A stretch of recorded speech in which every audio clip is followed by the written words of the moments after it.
See, I was born in 1931. I was born in Dunkirk, Greg. My family brought me to Jamestown. I guess I was 2 years old at the time. I don't remember that. But they tell me I cried all, cried all the way. But ever since then, since I was 2, I've been in the city of Jamestown, and I love Jamestown. Jamestown's been good to me because it gives me a chance to raise my family. I like the school that they have here, and I'm very respectful of the city. I think we have one of the best cities in the country, no question about it. What'd your mom and dad do? My father was the one who originated us coming to Jamestown. You know, he was in the fruit business. He came over from Italy, I guess he was about 17, and he landed in Dunkirk where he met my mother Josephine, and they got together, they got married, and then from Dunkirk he came to Jamestown, and he was bringing a load of fruit, a truckload of fruit down Foote Avenue, going into Warren, Pennsylvania to sell his product. That's how they made their living in those days. And come to find out, he had a flat tire on Foote Avenue. And while everybody gets flat tires on Foote Avenue, including now. Yeah, and while he was changing the tire of the truck, it took him 2.5 hours because the people kept stopping and they kept buying baskets of tomatoes and fruit off the truck. Really? And by the time he fixed that tire, it took him 2.5 hours. He sold half a truckload of fruit off the truck. No kidding. Totally uncalled for. Didn't plan anything like that. Well, he said to himself, somebody's talking to me. This must be where I gotta drive my stake in the ground. And he found out who owned the property. He bought that little section of land, which was nothing in those days. Of course, you see, Foote Avenue's been well dressed up now. There's stores all over down there. But I have to say, my father was one of the originals down in Foote Avenue Extension, down towards Kyneton, Stillwater. And it's an area that's been really developed for the city. But that's how it all started.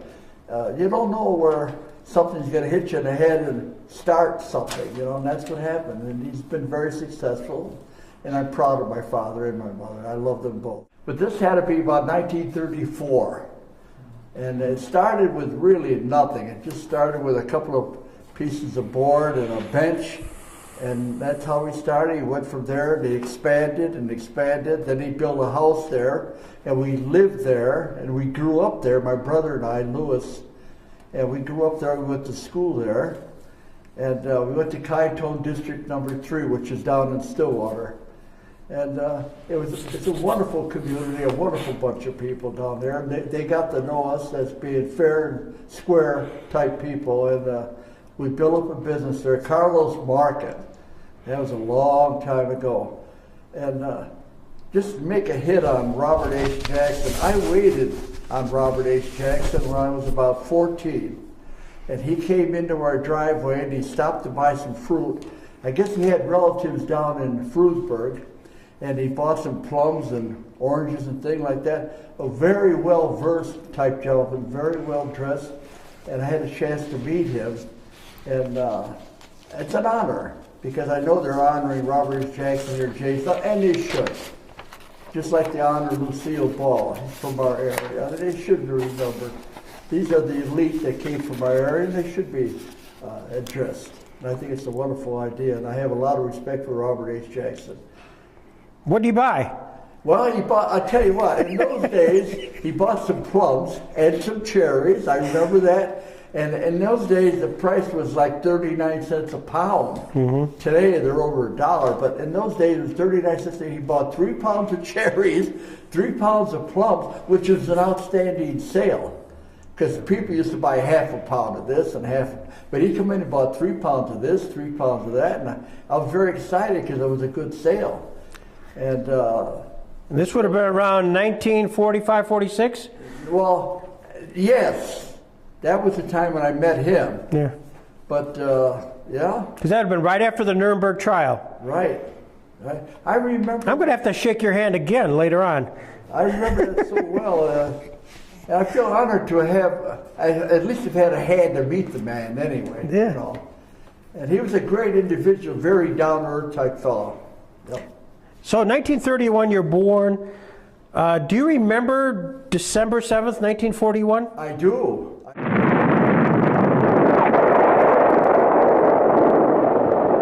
December 7th, 1941, a date which will live in infamy.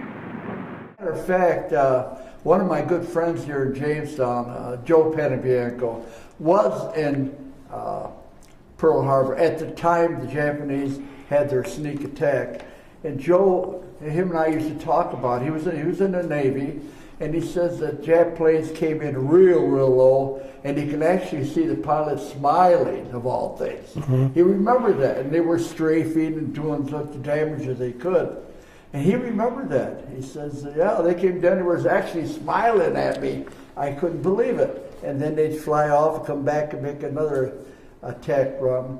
Yeah, I remember that, Pearl Harbor. That's awful. Well, now, when that came into you were 10 years old. Did you know if your mom and dad talked about it at all? Was there a conversation? Well, some. My mother was locally born. My father was born in Italy. And he was a working man. He worked awful hard, very little education. My father had maybe a third or fourth grade education. That's all he had.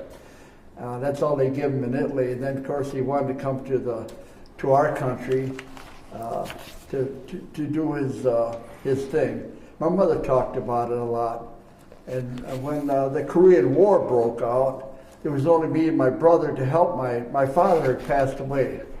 And we were left, I was 15 and my brother was 17, and we were left to help my mother run the business that she had started. It was getting bigger and bigger.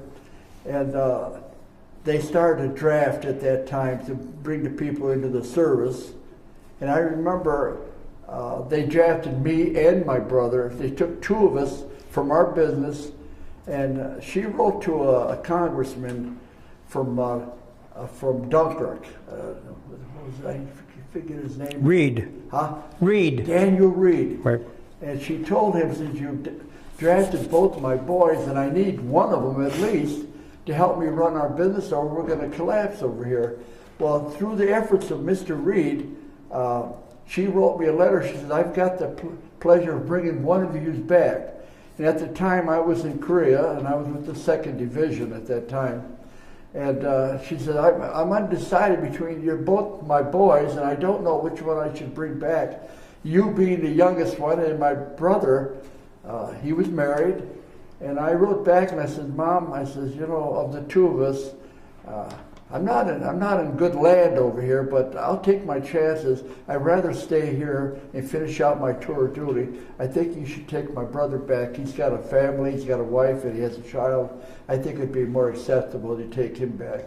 So through the efforts of Mr. Reed, we were able to bring my brother back and to help my mother run her business. And I fulfilled my duty as a machine gunner at 2nd Division. Well, let's go back a little bit. Here you are, 10 years old, 10 through 15, watching and observing what's going on in World War II, and watching and observing a lot of your family's friends, children going over there. What was that like? Well, at the time, like I say, I was 16, 15 at the time, and I'm a strong believer in people that help their government out and their country in a time of need.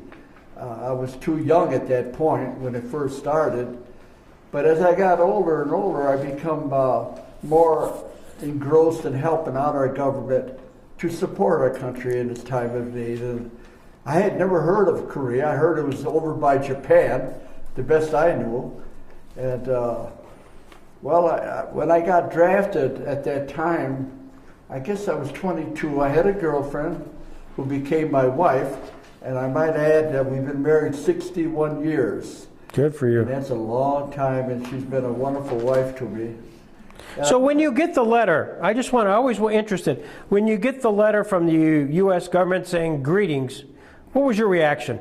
Well, I didn't know what to say. I was 22, eligible, and I told my mother, I said, I've got a letter here that tells me that they're going to draft me. She said, oh my God, what's going to happen to the business? I said, well, we're going to have to do something, and there's nothing I could do. And I wasn't 4F, I had to go, and it didn't bother me too much. No, I felt there was a need, and if the government needed me, I was ready to make the call. So you were drafted 1950? 1951. 1951, yeah. So the war was on. The war was on. The war started in 1950, I guess, 49, 50, when it first started. North and South Korea started going at it head to head. Did you follow any of that in the newspaper? Did it get a lot of publicity? Well, some. And they kept calling it a police action. And the one word that really distresses me, they call it the forgotten war. Well, the word forgotten really irks me, because you ask the fellows who got wounded over there through their years of service, who come back minus limbs and are presently being addressed in VA hospitals across our country, ask them if it was a forgotten war. I don't think so. And I believe that if the government is going to send our veterans in harm's way, then they should be ready, willing, and able to help these veterans when they come back. Mm-hmm. I know they've done an awful lot for me. I'm very involved with the Buffalo VA Hospital. And by the way, I've also donated flags to the Buffalo VA Hospital. And they should help out the veterans. There should be no excuse for helping out a veteran who's been wounded and disabled in a time of conflict. So you're drafted. What's your next step? Where do you go to boot camp? I went to New Jersey, Fort Dix, New Jersey. Now, I'm going to mention a situation that happened. At the time we went to Fort Dix, New Jersey, that we were in a part of a company. We were taking basic training and arm-to-arm contract. And they called us a carrier company. It's never been done before, whereupon the whole company goes overseas together. It's all your company personnel, the sergeants, the battalion leaders, the commanders, and the generals of our unit all served together, took basic training together, and went overseas together as a unit. It's never been done before. And my reaction to that after all these years was the right thing to do, because it kept you with guys that you served for the last 2 or 3 years together. It brought you very close like brothers. And with that, you were able to have reunions. And we had a reunion here at Jamestown that I set up. And some of the guys that I was overseas with came here to Jamestown. We had a beautiful weekend together. I think the idea is good. Generally, when the Army drafts you, they put you in basic training, and they'll take a few for the motor pool, some for mechanics, and some for here, and separate you where they need you. In our situation, they call us a carrier outfit, and they kept us all together. I think it's a great idea. It gives you a chance to know the people that are going overseas with it. Like I say, it's very comparable to being brothers at the time. Yeah, I like the idea. So after basic training, then what's your next progress? What happened in our generally basic training, as I understood it, was 12 weeks of basic training. In our case, they give us 16 weeks. We took an additional month of basic training, which literally told me where we were going to go. We were going to go in harm's way, and that harm's way was Korea. And I told my mother, I said, well, they're giving me extra basic training, which tells me what direction I'm going to be headed. Well, after we finished our basic training at Fort Dix, they loaded us onto a train and brought us all the way through the United States, down through Texas, and all the way to Oakland, California. There we boarded a merchant marine ship, and we're all on the ship. I'm not a sailor. I'm not a sailor by no means. I'm glad I didn't go in the Navy, because we weren't even out of the port and I was already spitting up. It was bad. It's just the way it was. I'm not a Navy boy, but an Army boy. And it took us 7 or 8 days to get across the ocean, and we landed at Yokohama, Japan. And there we spent a week. Again, oriented us where we were going to go and giving us our weapons and giving us shots and telling us to be careful, because you move into a foreign country, you don't know what kind of diseases you're going to pick up. So be very careful about how you handle yourself. They told us all of that before we got to Korea. We took it from Yokohama, we took another boat and landed us at Incheon, Korea. And Incheon, they took us off. It must have been about 2 or 2:30 in the morning, dark. Mm-hmm. We were all scared. We didn't know what we were coming into. And they put us on an old freight train. And this freight train was barely moving. It was going maybe 10 miles an hour. The windows were all shot out. It was all damaged. And we put in there, and they told us no smoking because any kind of a light would draw attractions.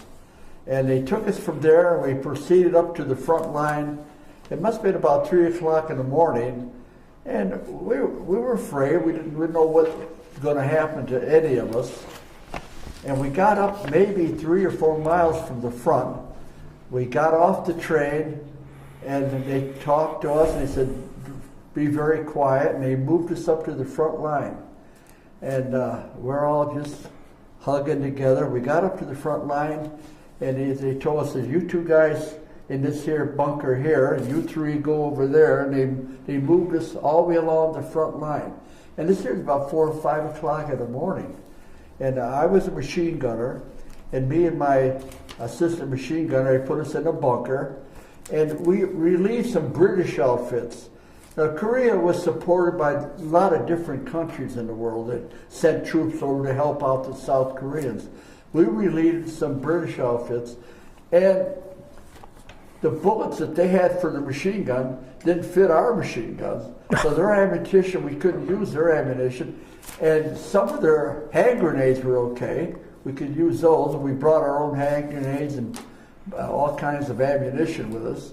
And we set up, and it just says, be quiet, because it's going to be light pretty soon, and you'll be able to see what's out in front of you. Well, that's how we started, and that's my introduction to the front line. I was scared. And that's the where were you? Where was the front line? The front line, they called it the 38th parallel. It was a 38th parallel. And it's like drawing a line in the sand. Right.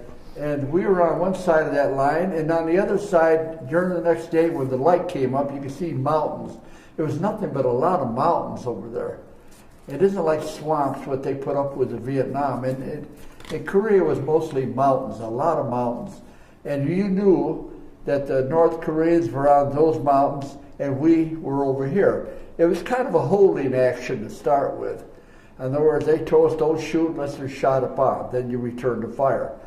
Well, as we looked over there, you can't see nothing. All you can see is trees and gullies and tunnels, and you know they're there. And they kept telling us to keep your head down because there's snipers over there just dying to get at you. And we lived in this bunker. Each of us had our own bed. We always made sure that our machine gun was loaded, ready to go. And I can remember a few things that happened. You know, it seems like the North Koreans, a lot of them are all drugged up. And we used to wear steel pots and flak jackets. And I mean, we protected ourselves the best we could. They used to come running up the hill screaming and yelling and ha, rah, rah, making all kinds of noise.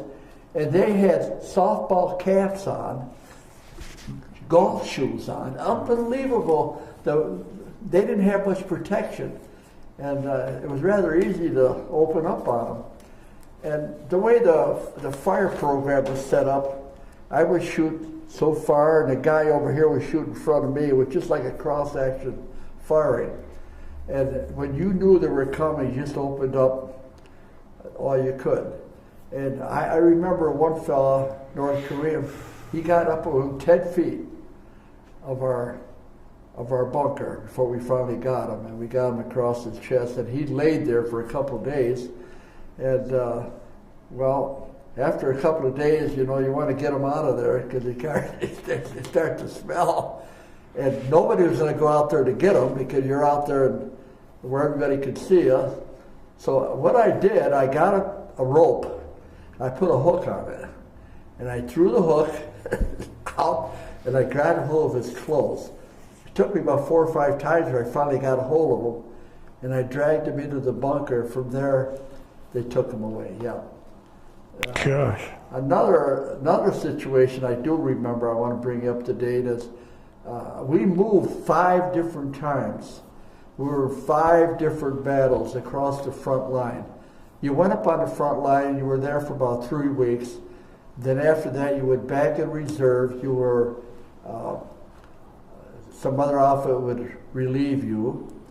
And then after about a week in reserve, you went back up to another portion of the line. We did that 5 different times. And one time that I remember we were at an island called Little Gibraltar. Little Gibraltar was in front of the main line of resistance. And to get to this main line, which was like an island out in front of the main line, there was a road that left the main line, and the road came down. They brought us our food, ammunition, whatever we needed to protect ourselves. And I remember, as soon as the truck left the main line, now you're exposed coming down. And no sooner than you left the main line, the Chinese were trying to knock out the truck, and you could see the motor outside hitting that truck. And we used to bet whether he'd make it or not. He'd come along and he'd zigzag it, and they were trying to knock him out. And we were out there for about 3 weeks. That was our place of operation. And the 3 weeks that they came down every day, not once did they hit a truck. And I bet you 2 cigarettes to one they don't get them and stuff like that. It was fun. It was something else. How did you keep your sense of humor? I mean, it's pretty intense. You're in a bunker. I mean, you know they're there. They know you're here, and there's that angst every day. Something might happen, like it just happened to you. How do you keep your sense of humor? When nothing is going on, you talk to your friends around you, and we talked about the home front, about our girlfriends, what we're going to do when we get back to the States. And I remember at night, you could hear them playing records over there. They knew about Bing Crosby, all the songs, White Christmas, and they used to play Christmas carols. The Chinese used to play Christmas carols and try to demoralize the guys that are on the front. And that was a little hard to take, because you say to yourself, well, gee, they used to say things like, GIs, what are you doing over here? This ain't your war. We're not mad at you. Why would you give your life for another country and you have no value over here? This isn't your war. Our war is against the South Koreans. You have no place over here, And some guy would holler, that guy is right. What are we doing over here? Yeah. We have no reason to be here. We give up our lives for support of their problem. And why don't you just lay down your weapons and go home? We have no ill feelings against you. And then some guy would open up with a machine gun, shut up, But they used to do a lot of that. I guess during the Second War, they called it Tokyo Rolls. Well, we must have had our Tokyo China, whatever she was, and she used to do that, and it was demoralizing. Who was the enemy there? Was it the North Koreans or the Chinese or both? Well, I guess it was both. As I understood it, the Chinese were supporting the North Koreans. They were giving their weapons and the tanks and whatever they needed to fight us. So I'm assuming we're fighting not only North Koreans, but the Chinese behind them. Yeah. And of course, we were supported by 4 or 5 different countries. What I found wrong with that... By the way, were the South Koreans supportive of you?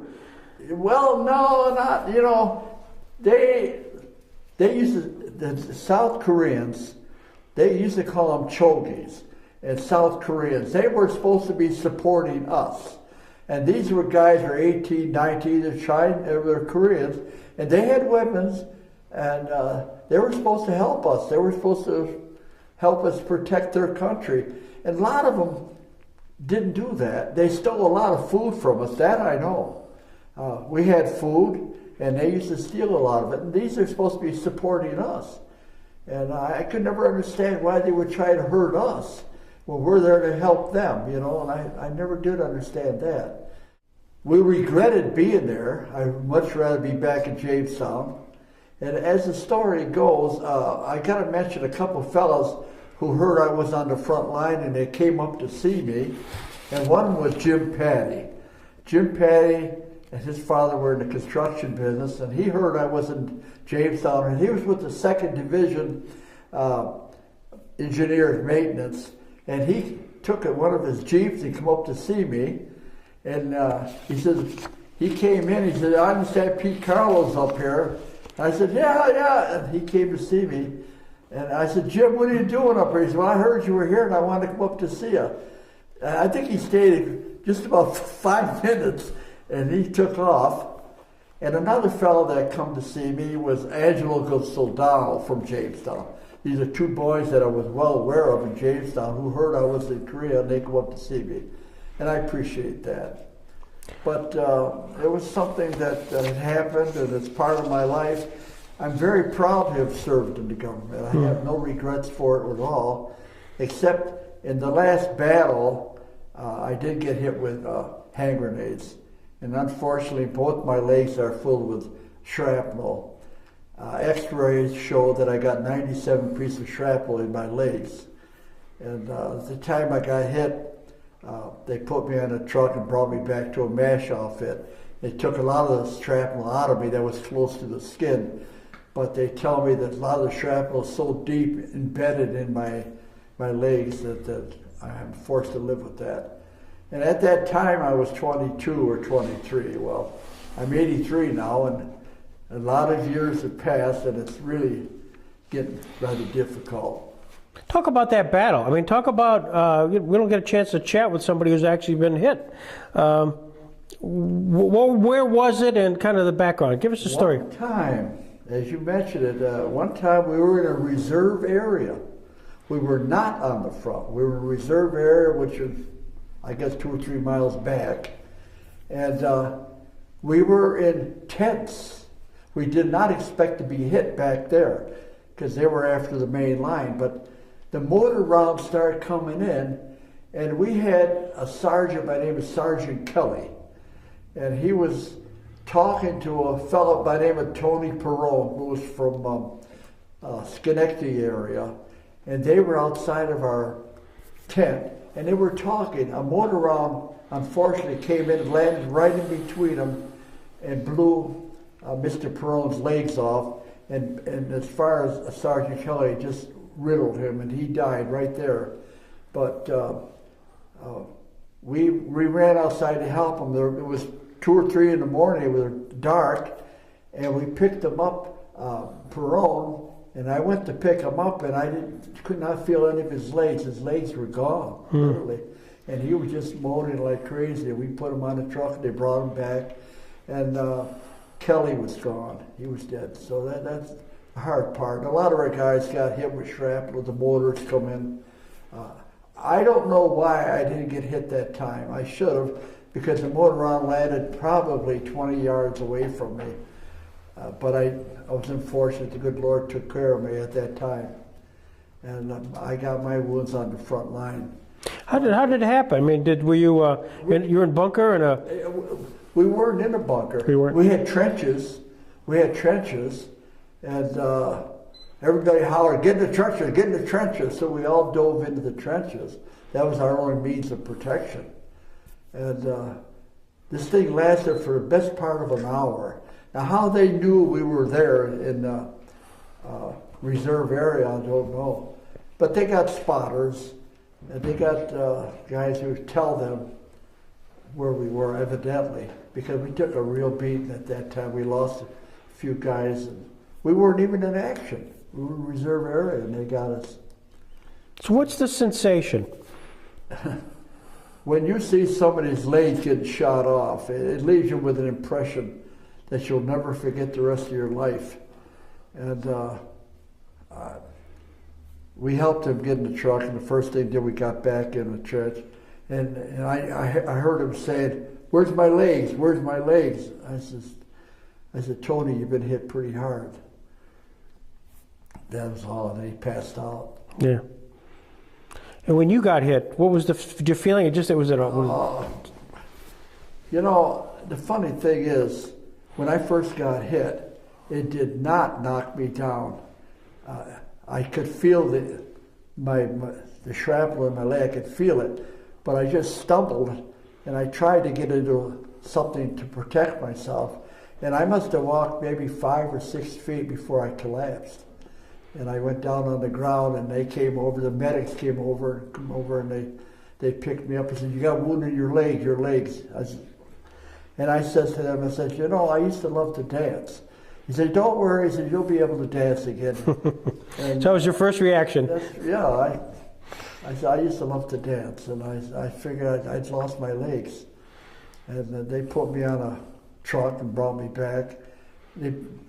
And when they put me up on a steel table, the doctor come over. One of my boots, I think their left boot was blowing off. I don't know where that was. And this other boot was just hanging. And he said, "Well, we got to take the boot off." So when they went to take the boot off, they started to pull the heel, to pull the boot off.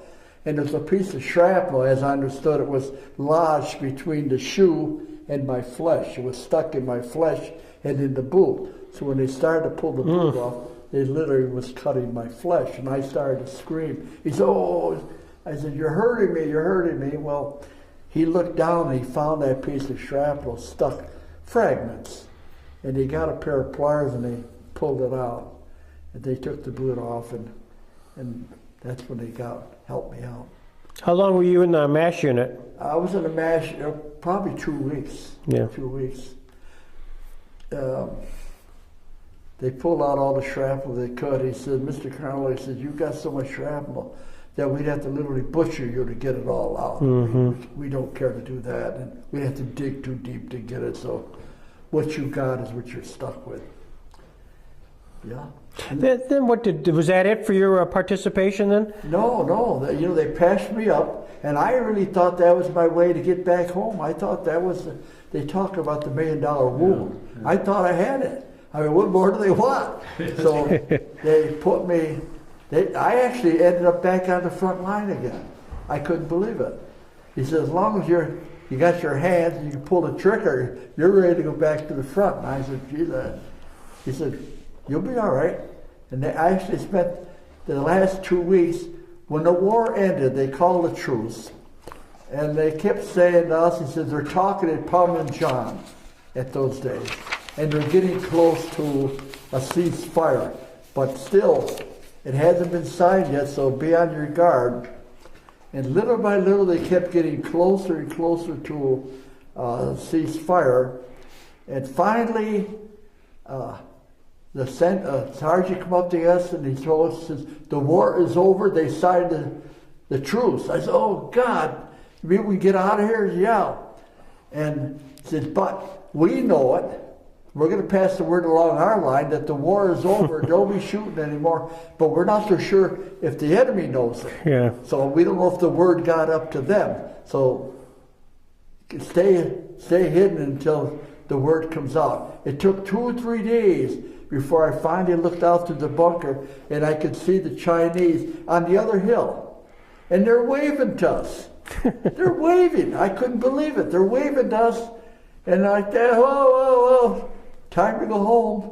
I couldn't believe it. The day before, we would have killed each other. And here we are waving to each other.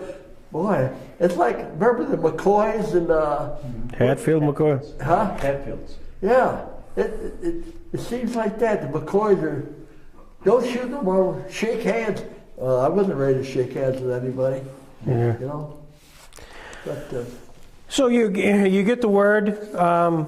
Now, by the way, just again, geography. Where were you? You're near Incheon? No, Incheon is where we landed. That's where you landed. Yeah. And how many months was that? That was outside of Seoul. Okay.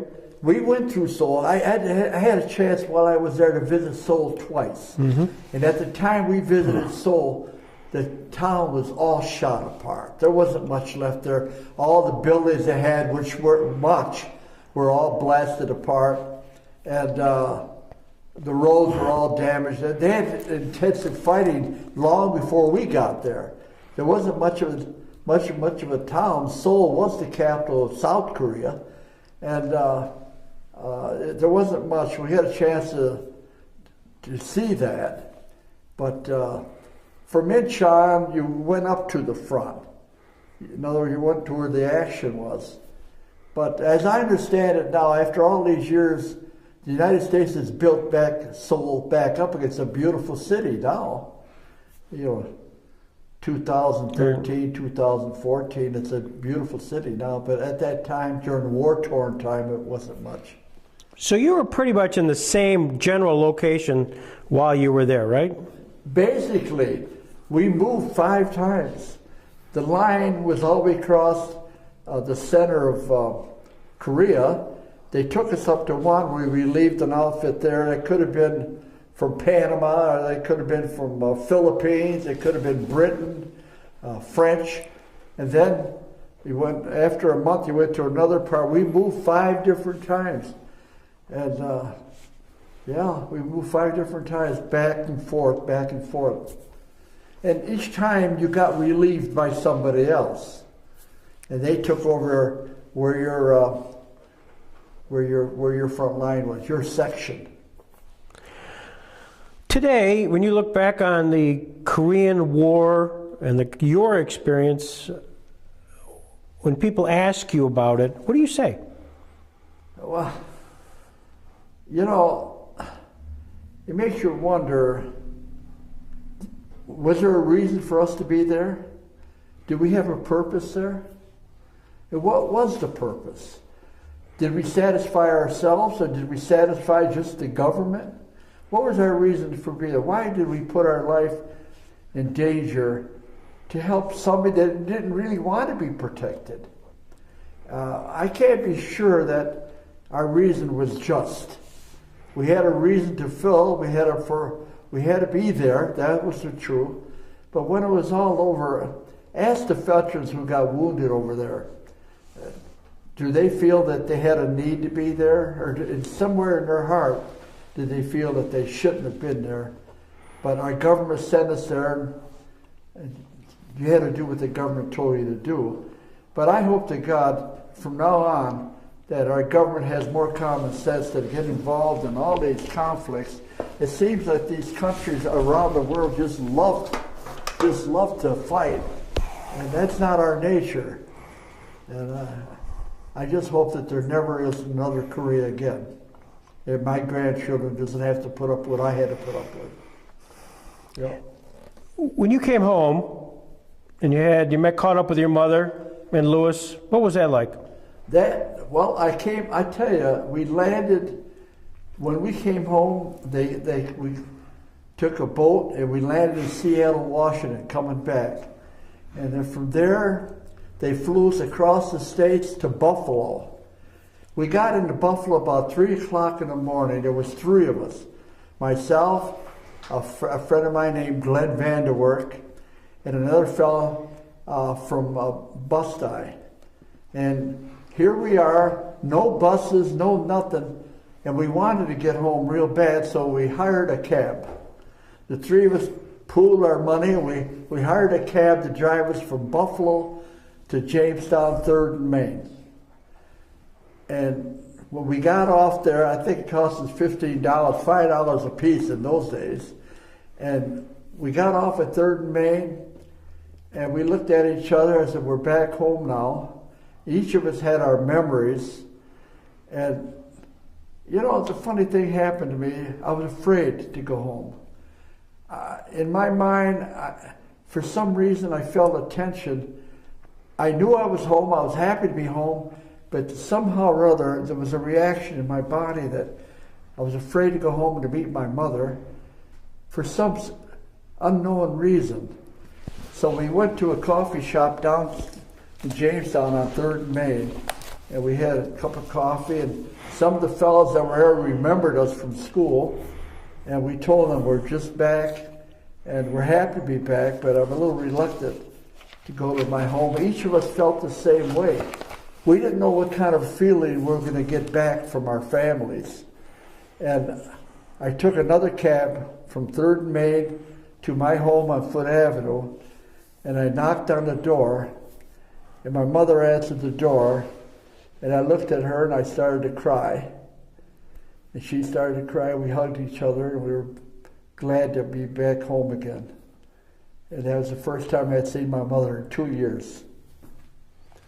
It was good to be back home again. Yeah. What was the first meal she made for you? Spaghetti. Spaghetti and meatballs. Yeah, I had a wonderful mother. I miss her terribly. Your girlfriend at the time, Marianne, sent you a package during Christmas. You know, I'm glad you brought that up. You know, Christmas is a time when you spend with your families. And here I am, way over in Korea, and Christmas was just a short time away. And I had been writing to my girlfriend. She wrote to me every day. Every day that went by, she wrote me a letter. And I used to get the letters 2 weeks late, whatever they were, but I read every one of them. And you know, I said to her, you know, it'd be the first year without a Christmas tree. She went to Murphy's up on 3rd Street at that time and got a hold of the manager. This was in July. And she told me, she said, my boyfriend is over in Korea and he would like a Christmas tree. Well, our Christmas trees are in the stock room, they're in the back room. He said, well, can you get a tree? Can I mail it to him? Just a small tree? She said, yeah. So they went out in the back room, the stock room, bought a little tree, an artificial tree, packaged it. She mailed me a Christmas tree from Jamestown all the way to Korea. It took him probably 3 weeks to get there, and I got there just about a few days before Christmas. And I opened up this package, and out comes this little Christmas tree. It must have been about 3 foot high at the most. And the branches opened up. It had a little stand. She sent me a few tree ornaments, and I put that tree on the front line of Korea. Okay. It was on my bunker. And the only Christmas tree that I think in the whole Korea, you know. And I put all the ornaments, and I put some ammunition on it. I put a couple of hand grenades on it to hang down and have a little decoration. I didn't have no light. We didn't have no electric, but we decorated it up. And you know, I took pictures of that, and I sent the pictures home. And today, I don't know where those pictures are. I wish to God I would have had them. Mm-hmm. Yeah, we had a Christmas tree, and the Christmas Eve, we sang Christmas. The few boys, we sang Jingle Bells on the front line of Korea. I'll never forget that. That was 1953. Mm-hmm. And another mention, I met a man over there, and I've got pictures of taken of that. He's right here. And he was Perry Mason. Do you remember, anybody here remember who Perry Mason was, their actual name? Raymond Burr. Raymond Burr, yeah. Raymond Burr, I met him in Korea, and I had him take a picture with him. You can focus in on that. All right. And here's some pictures that I took in Korea. I had a big black mustache in those days. Today it's white. And here's some of the pictures that I took in front of my bunker, right here. And here's another picture with me with my outfit on. So Raymond Burr, now at the time, did that mean anything to you? Well, no. And he says to me, he says, my name is Raymond Burr, I'm a movie actor. Oh, very happy to meet you. That was it. When I got home, I was 22, 23 years old. And I thought that possibly he could have a job ready for me in Hollywood. Maybe he needed a maintenance man or possibly even a chauffeur or anything. I was ready to do anything at that time, 22. You know, I wrote 2 letters to him, to the MGM.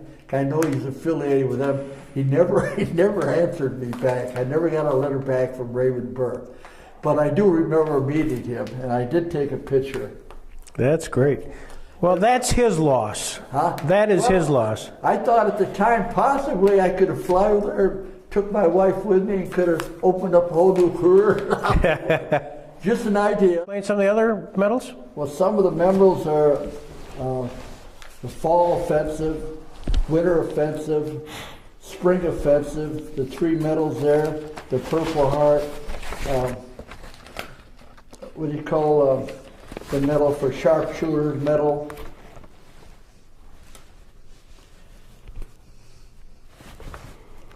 There's the boat. That boat right there is a boat that we went overseas with, right there. I don't remember the name of it. It's on the ship there. That's the boat that we went over the seas with. And here's me in my Mickey Mouse hat. You have been amazing to the community in donating flags. How did you get that idea? Well, 2 years ago, or was it 3, I got the idea that I wanted to give back to the city that's been good to me.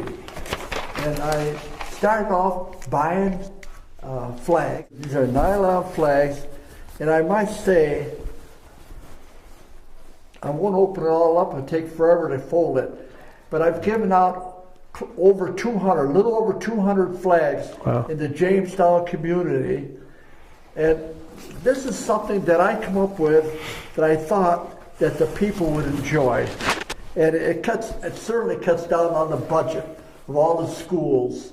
I've taken care of all the elementary schools in the city of Jamestown, and the high schools, and the churches, and the Tanglewood Nursing Home, and Frewsburg, and Clymer, and Bustye. You can go on, and Dunkirk, Fredonia, Brockton, Panama. You can name them, and I've been there. This is something that we offer to every time we make a presentation to a nursing home or to a school. This is a poem that I like to read, and it says a lot. If tomorrow all the things were gone that I'd worked for all of my life, and I had to start again with just my children and my wife, I thank my God above to be living here today, because the flag still stands for freedom, and they can't take that away. And I'm proud to be an American, where at least I know I'm free. And I won't forget the heroes who died to give that gift to me. And I'll gladly stand up next to you and defend her still today, because there ain't no doubt I love this land. God bless the USA. From the lakes of Minnesota to the hills of Tennessee, across the plains of Texas, from sea to shining sea. From Detroit down to Houston, from New York to LA, there's pride in every American heart, and it's time we stand and say, God bless America. Well, God bless you, Peter Carlo.